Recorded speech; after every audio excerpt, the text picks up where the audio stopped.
Last Here but are some not the snippets of least, SB19 Stel's Hachipupo. live Let's go. stream on Sana TikTok. po maganda yung... Last but not the least, Hachipupo. Let's go. Sana po maganda yung mga pull ko. Thank you.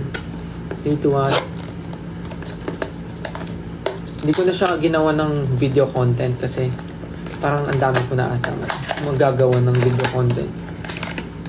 Hey!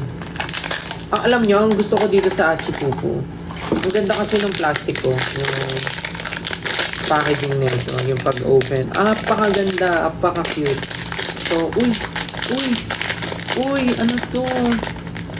Okay, 3, 2, at ang nakuha ko ay, wow! Kayo ko nang makakakita. Ano to?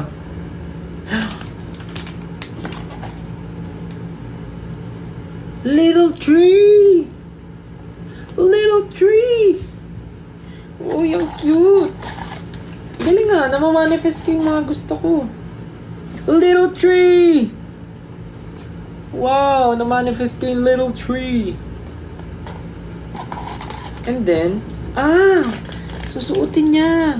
Natatanggal ulo niya. Little tree! Alam ko may kinokollect na akong Hachipupo eh.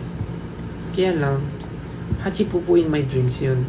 Sorry, tinanggal ko yung ulo niya kasi kailangan kong maipasok. Ito. Tama ba?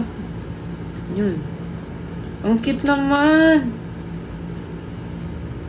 It's so cute. Ayan, little tree. Ang cute, potek.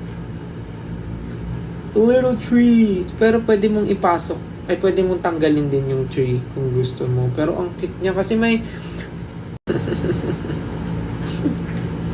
Cute!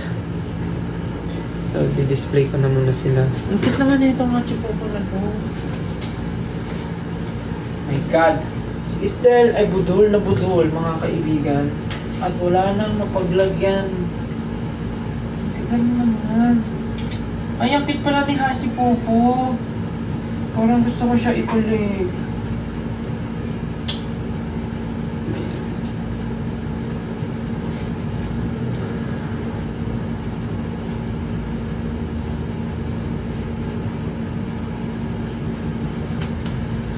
Cute.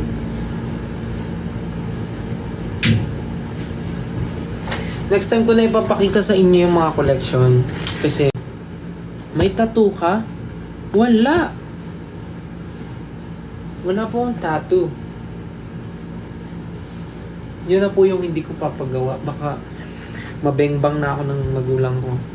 Iniisip ko talaga kung kaya kong humabol dun sa sa opening ng Pop Mart Philippines. Talagang tatry ko talaga. Ay, naku, Diyos ko. Sana.